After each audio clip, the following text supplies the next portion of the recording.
What you're about to hear is not a movie plot. This is real. Right now, as you watch this video, the world is closer to nuclear conflict than it has been in decades. Putin has officially activated Russia's updated nuclear doctrine, and the United States has quietly moved to DEFCON 3. That means American military forces are on standby, pilots are ready, missiles are armed, and the clock is ticking. If you have ever wondered what the beginning of a nuclear crisis looks like, this is it. Stay right here, because in the next few minutes, I'm going to break down exactly what happened, what it means for you, and where this is all heading. This is John Ag Reports, and we do not sugarcoat anything. Before we go any further, if you are new here, hit that subscribe button right now and smash that like button. We cover the stories that the mainstream media buries, and you do not want to miss what is coming next in this video. Now let us get into it. Let us start from the beginning, because this did not happen overnight. Russia's nuclear doctrine is essentially a rulebook. It is a written policy that tells the world under what conditions Russia will use nuclear weapons.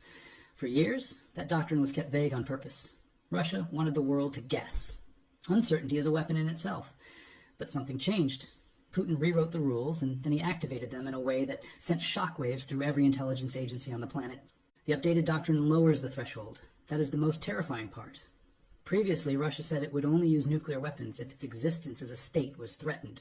Now, the language is broader.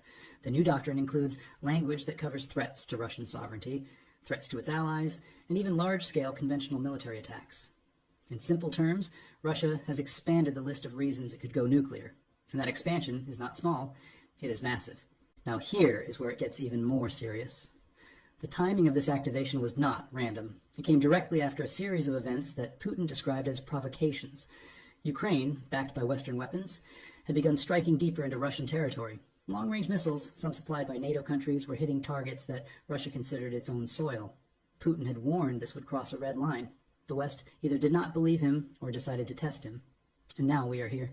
Intelligence sources began reporting unusual movements inside Russia's nuclear command structure. Submarines repositioned, mobile missile launchers, the kind that are impossible to track from satellites, began moving across Siberia and the Ural Mountains. These are not training exercises. These are the kinds of movements that American surveillance systems are specifically designed to detect. And they detected them. That is when Washington made its move. DEFCON, for those who do not know, stands for Defense Readiness Condition. It is a scale from 5 to 1. DEFCON 5 is normal peacetime. DEFCON 1 is nuclear war. The United States has never officially reached DEFCON 1 in history. DEFCON 3 means forces are ready to mobilize in 15 minutes. It means leave cancellations for military personnel. It means nuclear bombers are on standby. The last time America was confirmed at DEFCON 3 was September 11th, 2001. Before that, it was the 1973 Arab-Israeli War. This is not something Washington does lightly. When they move to DEFCON 3, the threat is real. Now you might be asking, why is this not all over the news? Why are people still talking about celebrity gossip and sports scores when this is happening? That is a great question, and the answer is complicated. Governments do not publicly announce DEFCON changes in real time. The information comes from defense insiders, military analysts, and signals that people who watch these things closely know how to read. John Ag Reports has been tracking these developments for weeks, and what we are seeing is deeply alarming. Let us talk about what NATO is doing right now, because that is a critical piece of this puzzle. NATO has been holding emergency closed-door meetings. European member states have been quietly increasing their military readiness. Germany, which has historically been reluctant to take aggressive military postures, has begun moving armored units toward its eastern borders. Poland, which shares a border with both Ukraine and the Russian enclave of Kaliningrad, has activated additional reserve forces. These are not coincidences.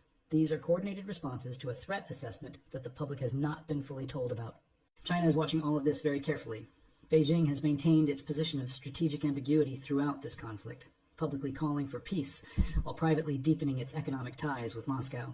But here is what the analysts are saying behind closed doors.